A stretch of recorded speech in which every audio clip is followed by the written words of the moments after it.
Who knew that posting a Craigslist ad can lead to winning $100,000? Yes, people, Craigslist. It was his lucky day when Fear Factor winner Zach Staben found his Fear Factor partner in crime by creating an ad on the popular website looking for a teammate for the show. He and his partner dominated the competition, leading them to ultimate victory. Up first as the winner himself, Mr. Zach Staben.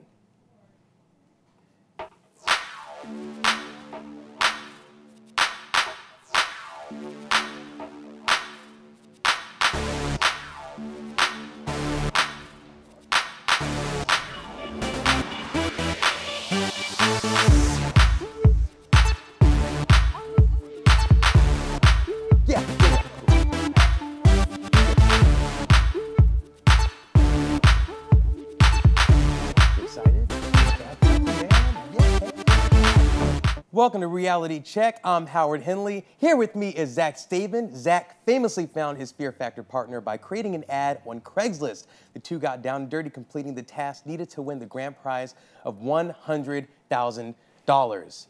Zach, that's a lot of money. Obviously, for having you on the show, I get a 10% cut. Of course, Howard. Absolutely. So, creating an ad on Craigslist is obviously hit or miss. If you meet anybody out there, they never look like their picture. Trust me, there's a show about it on MTV called Catfish. So when you were creating the ad, did you at least ask family or friends if they do the show with you first, or was Craigslist just your first go-to? Well, you know, I thought about it, and I was going through family. Family's a little bit far away. They're up north. The casting was in 2 days, and I was thinking friends, ex-girlfriends. It had to be female. They said a hot female. So I just couldn't think of anyone. So I turned to Craigslist, and I thought they would like that idea anyways.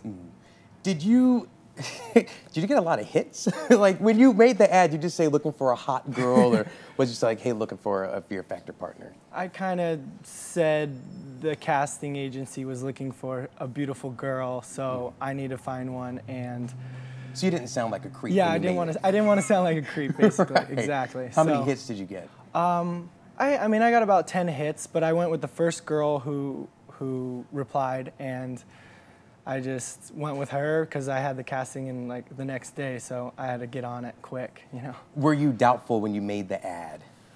Not really. I've used Craigslist before, so I kind of was I've found some jobs through there and stuff, so I was pretty confident. Now, we've all been watching Fear Factor for years and years and years. They have come up with so many weird challenges and weird tasks, from like eating roaches and eating rats and this and that. So when you and your partner were strategizing for the show, did you split the tasks, or did you say, I'm not doing this, that's going to be your department? Yeah, they let you choose right before. They tell you what it is, and they let you choose which task they want you to do, or like what you decide you want to do. And I kind of went with, we usually chose the same thing. She chose, I'll do this, and I was like, yeah, I'll do this.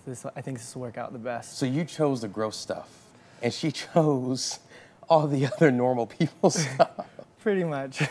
Now we have a clip, we're gonna go ahead and show it real quick, of you on, it's like a suspension type deal. So one of the challenges, you had to be strapped to this concoction, whatever it is, and she had to put a bull's testicle in your mouth, and then you had to go underwater, and then you had to drop it into the bucket. Yeah. Does bull's nuts taste like chicken? That's my first question. I believe they're smothered in fish sauce of some sort. Are you for real? As well. So they were very, very salty and smelled horrid. That sounds pretty terrible. Yeah. That sounds terrible. Yeah. Now, before you did the show, did they at least tell you what type of tasks you were going to be doing, or was it just like, hey, here's the next challenge, it's a surprise, whatever happens, happens? Every day, they wouldn't tell us what we're doing until halfway through the day. They feed us lunch, and then we'd go, and they'd tell us what we're going to do. So they didn't we feed waited. you guys lunch before you had Yeah. it? Right Are you before, serious? Every time. Wow. I wouldn't eat because I was just afraid I'd throw it up or. So do you think that was maybe your strategy to win the show? Because obviously other people didn't I don't think that they strategize as much as you did, because obviously you're here, you won. Yeah. But do you think that's a way to get people to throw up easier? They feed you lunch before every single challenge. I think that's their plan, yeah. I definitely think that's their plan. Man, it's funny because watching the show, you see all these challenges that you guys have to do. And watching it, looking from the outside in, these challenges seem, oh, well, you know, you just have to jump from here to here. It looks pretty easy. But it's got to be extremely difficult. And there's probably things that we don't see watching the show. Yeah, I mean, a big thing that makes it pretty hard is just nervous. You're trying to think how you're going to win the whole time. And then added on top of that is what you're doing. And sometimes was cameras in the way and stuff. So, yeah, it was definitely difficult. Well, congratulations on your win. People know you now. That's amazing stuff. And I feel like I'm going to go on Craigslist later tonight when I get home and try to find someone that wants to do a game show with me. Zach's going to go ahead and stick around for a bit. We're going to go to break for a split second, but up next, she competed for a chance of love, a real chance of love. Joining us next on the couch is Jessica Rich from VH1's Real Chance of Love. Don't go away. So, you know what's crazy also is I did... Hey gang, welcome back to Reality Check. My next guest has agreed to completely restyle my new loft for free. No. She was featured on VH1's Real Chance of Love Season 1. She's a host, TV personality, and entrepreneur. Jessica Rich is sitting right next to me. Hey. Jessica, is it weird that I'm a little starstruck right now? No, oh my God, really? I love you. Gosh, ah, look at that. How you Thank doing? I'm good, how are you? I'm great. Yes, I'm happy to be alive, actually. I know. So, Car accident. Tell us about that real quick before we get into all the fun stuff. Crazy. Like, I was coming from Vegas last Saturday, and I was on the 15 South, 4th lane, and this guy just decides to crash me into my back left side, and I'm like, oh my God. Almost went off a cliff. So to avoid doing that, I made like a whole turn, and I did a 360 from right to left, and literally when I stopped spinning, I was like facing all traffic, and I literally thought I was gonna die. Like, it was the scariest moment of my life, because I had 5 lanes coming towards me, you know, at 50 miles per hour. Well, not before you restyle my loft, though. I Right? mean, I know. I mean, I have to be around for that. Well, I'm happy that you're okay Thank and you, you're alive thank and you. you're in one piece. Way back when, VH1 had a gang of dating reality shows. Why do you think they were so popular back then? You know, I think it's because like it was like, you know, the first time that everyone's seen it, and it's something that was new to television. So now, I mean, it's done and over with. But I mean, it was fun. People like watching reality and seeing people fall in love. And even though I didn't really fall in love, of course, but it was cool. I loved it. I was addicted to Ray J. I was addicted to I Love New York. So Absolutely. I mean, there was nothing else left to watch besides those shows. Right. And so you were on Real Chance of Love, and it was with Real and Chance, 2 guys, they're brothers, and they were on I Love New York. They didn't win, so they got their own spinoff. Yes. You made it to the 10th episode of the show. I did. However, right, and you made it far. However, though, at the end of the show, Chance chose nobody. No one. So obviously, everybody watching at home was extremely annoyed. How annoyed were all the girls? Did you all feel like your time was wasted, or? Well, no, I mean, you have to understand that it's reality. So going into it, I already knew that it'd be a little scripted. It wouldn't go, you know, I wasn't there to win. I was there to get as far as I could possibly get for, you know, just be my face on TV longer than I could, you know? Right. Real and Chance were not my type of guys, but when I got to LA, because I was actually casted in New York at the time, I was living there, they're like, it's Real and Chance, and I'm like, wait, well, who's that?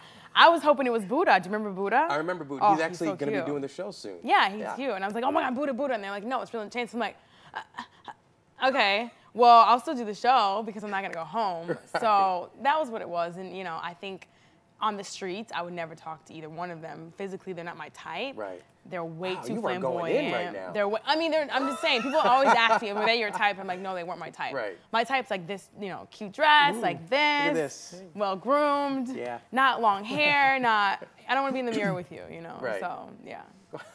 That was that. You could never tell, though, from watching these shows, you could never tell that you're all not attracted. You can't, no. But you know what, my friend Callie, you know Callie. I remember Callie, yeah. She's one of my best friends, and she actually liked him a lot. She loved Chance. She before the show, she knew it was him. I don't know how she found out, but she really liked him. So some girls really actually had real feelings for these guys. I think Real Chance of Love was kind of, it was the first show of its own. Obviously, they had many VH1 dating shows, but none where they featured 2 brothers with separate girls that are competing for a chance of love with them. Yeah. But halfway through the show, Real, which is Chance's brother, started to have feelings for you. How did that even happen? Gosh, Mark Cronin, if you're watching right now, don't kill me. So basically, what happened is, like, because it's really stressful in reality TV. Like, you can't talk how you really feel because you're always mic'd up. And even if I said, oh, this girl, I can't stand her, I can't really say that because now it's recorded. They're going to use that against me. You know what I mean? Right. It's like, it was the most emotional, bottled up experience ever in life. So, they came to me and said, Jess, well, Rabbit. They're like, Real likes you. And I'm like, okay, and your point? And they're like, well, we really want you to go on a date with him. I'm like, no, because I'm very classy and I'm not the kind of girl that's messy and likes to date other guys. I'm not going to bounce back and forth between brothers. I'm not that desperate. Right. So, what do they call, homie hopper? Yeah, homie hopper. Like, I'm not that. So I was kind of scared. I'm like, I don't want America to see that. Like, can you please do it? I'm like, fine. So they set the date up. I knew it was coming. Real chose me on a challenge, and the girls were like, why? She's a Chance girl. And I'm like, oh, whatever. So I made it for television, Right. I did what I had to do for TV. And it paid off because you are everywhere. You are doing not really. a lot. Well, I'm trying. Seriously, you host your own show. It's Style It Rich. Tell us a little bit about that. Style It Rich. Style It Rich is a brand that I created. I, of course, was going to school for hosting because after reality TV, you want to brand yourself as something. And I tried the whole acting thing, but acting's never been my passion. It's always been me being me. So hosting, why not, So I'm in class with Marky Costello, not at the moment, but she's like, you have to have a brand. So my thing has always been like fashion because people in high school used to think I was rich and I was never loaded or anything like that, but I always dressed nice according to like how I style myself. And I'm like, dude, it's like Kmart and freaking Payless. Like, I just know how to pull it together. Yeah. So with that, I created the Style It Rich. Shop inexpensive, look rich. My last name's Rich, it kind of rings, Right. Now we have about a minute left, so I want to go ahead and fit everything in. Yeah. Now these are some of your pieces from your line, Style It Rich, right? Yes. Jessica Rich Collection. Jessica Rich Collection, yeah. Jessica Rich Collection, costume jewelry. It's not super expensive. That piece will run you $40. See, this is crazy because all this stuff just looks like it's $1 million, but you don't have to take out like a student loan or like refinance your house never. to look good. I honestly don't agree with spending a lot of money except for bags and shoes. Right. That's one thing I will spend money on, but necklaces and jewelry, like girls like to just throw on something and not worry if it breaks tonight. You know what I mean? We don't want to just deal with that. So I'll never spend more than like $80 on a necklace. And you have celebrities that Shawnee O'Neal. I did her house. You did her house, that was a big deal. And then who else? You had Keisha Cole, I've had Drea, Michelle, all the VH1 personalities. Yeah. Recently Tiny, which is T.I.'s wife. Yeah. She wore my stuff too. So. That's exciting. Yeah. And everybody has to go check out your website. Yes. Give us your website real quick. Yes. It's jessicarich.com, and all my stuff is there. My jewelry line's there, and if you guys want to hire me as a stylist, hire me there too. And it's also, you have stuff for men too. Yeah, I mean makeovers. Like, I'm really good at makeovers. Like, complete, like, geeks. You guys look terrible. But you guys look amazing. Like, I can't even give you guys advice. But, it's hard because I specialize with men. Because men, like the guy that I'm dating now, he wasn't styled at all. He was disgusting, actually. I would never have seen him. I would never have given him a time of the day. Yeah, I gave him my email when I first started dating him. So we made his whole life, and he looks great, and you would never have known. And I did it for, like, under $500. Yeah. That's exciting. Congratulations. Thank you, I'm excited to talk more about that. We're going to go ahead and go to break, but when we come back, his job is to work with celebrities all day. That's kind of amazing, especially when you're working alongside one of Hollywood's most influential talent managers, Marky Costello. His show, The Drama Queen, airs on E! Coming up next is Matt Jacobi. Stay tuned. This stuff is so cool. Thank you. Gosh. And it's really like bright. Really?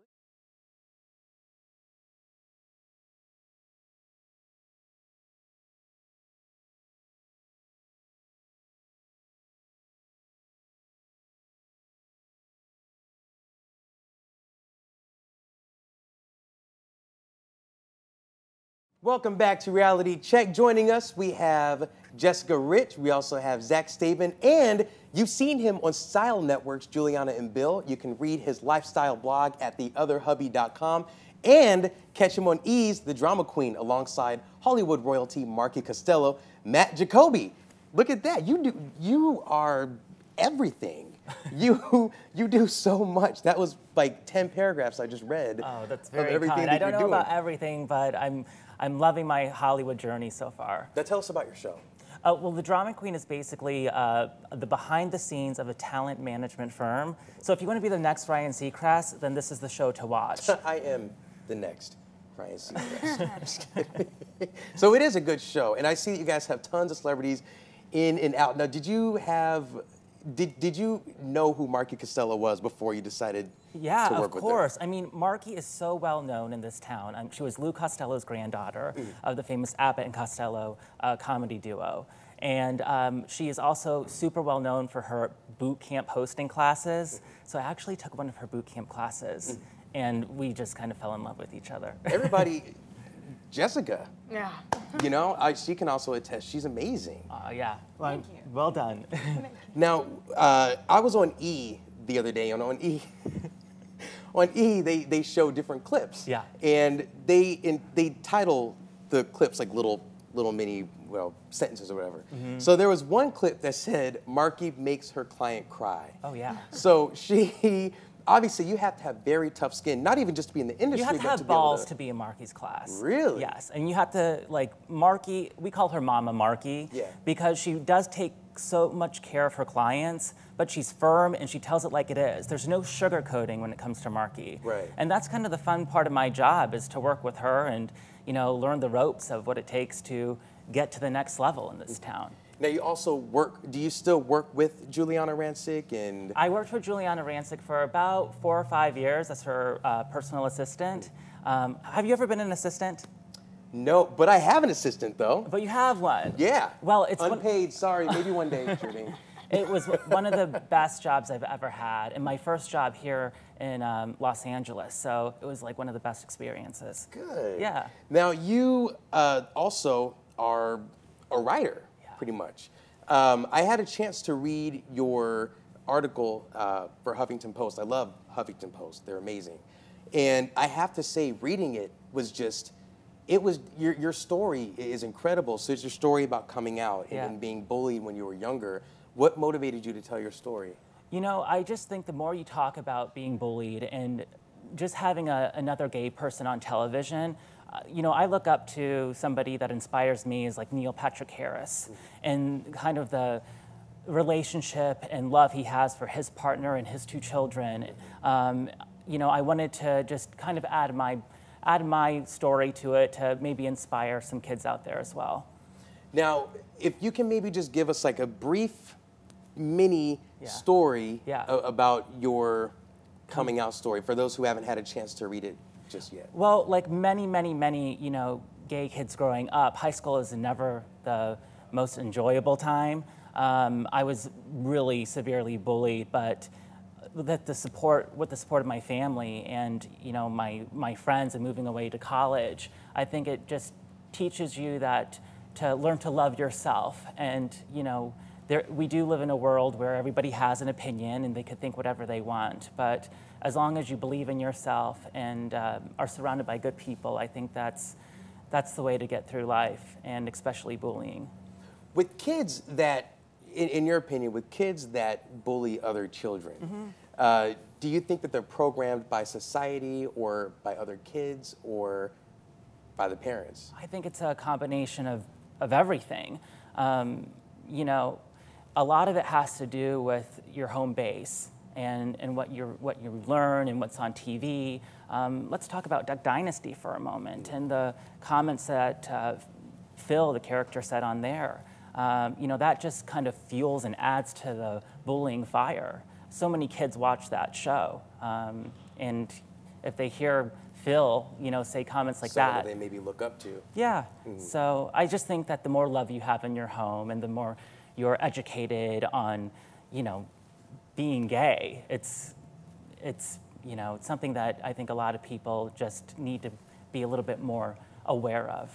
Do you think that since kids are programmed at such an early age that they're able to kind of, after a while, deprogram that hate that they have, not even just for people who are gay, but people who are maybe different religions or races or, you know, maybe people who are special needs? Do you think that they're always going to be that way, or do you think they have a chance to kind of grow out of that after a while? I just think if you raise your kids with love and no judgment, and I think we'll turn out just great. Alrighty. Yeah.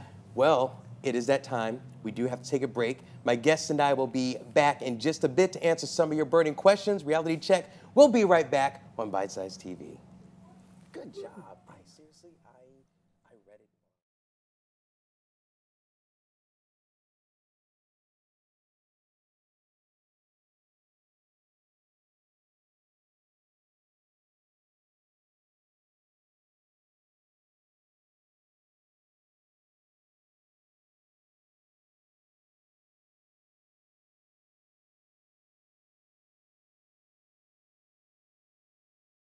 Thanks for sticking with us. We have Matt Jacobi, Jessica Rich, and Zach Staben ready to answer some of your amazing questions. Up first is Zach. Zach, we do have a tweet for you, and it was sent by @Jonathan2270. He wants to know, there are so many reality shows. Why the hell Fear Factor? Well, I watched it growing up, and I enjoyed it, and I always thought I could do that. And it's just the test between yourself and against the other contestants. I love that. It's just, you kind of find out a lot about yourself when you're put in a situation like that. Okay. So. Okay, good answer. That was that's good. why. That was clever. Jessica, the next question goes to you. It is from @TheBlackBrittany, and she asks, during your time on the show, did you ever get the vibe that Chance was gay? Many times. Wow. I did. I feel like he is. He may have not come out yet, but I need to bring you with me so you can tell me. Because he can tell me if he can sense it or not. Okay. All righty. Matt, Yes. we have a video question for you. Okay. So let's take it away. Hi, Matt. I remember when you used to show up in some outfits at Channel 15 years ago with those little braces on, and no way I would have thought of you as a stylist. But now look at you, all big-time stylist. So my question is, what's your biggest fashion faux pas you've ever made? Look my at that. gosh. For everybody that doesn't know, that's your mentor. Oh That's my one of your gosh. mentors back in That Phoenix. is my mentor. That was my old boss back in the day at my old news station in Phoenix, Mine too. Arizona. Hey, Sue Green. Oh my gosh, don't you love her? She's amazing. Oh my God, were Yeah. you scared of her? At first, yeah. She terrified me at Yeah. first, but she's one of the nicest people. though. She is one and of she the- always has your back. Yeah, she does. I have like so much gratitude towards Yeah. her. My fashion faux pas that I've ever made myself, oh my Lord. Let's see. I think, well, a lot of people didn't like my polka dotted cardigan that you saw there, but I loved it. Isn't it hot? It looked good. Yeah. I don't know. Maybe I would have to say, bootleg jeans. Bootleg jeans. Do I remember bootleg jeans? Yeah. Bootleg jeans. I don't remember. They're in now, or even right now, aren't they? Are they? They're not Are like they? bell For bottoms? women, they are. Yeah. Oh, okay. I don't know. So For that was your men, I biggest think, fashion faux yes, pas. I think I used to have bad jeans. Okay, so that's the biggest. Okay, well Yeah. then that's your biggest fashion faux pas. That doesn't really sound too bad at all. to me. Well, back in the day, I did not know how to dress. I think Hollywood inspired me. Right. And, Absolutely. Yeah. Well, good. Thank you to my guests for joining us. You can follow our guests on Twitter @Miss Jessica Rich, @Zachary Staben, and @Matt Jacobi. And yes, if you're asking, I welcome all stalkers and stans to follow me as well @Howard Henley. Thanks for watching, folks. We'll see you later. Oh, that is so special.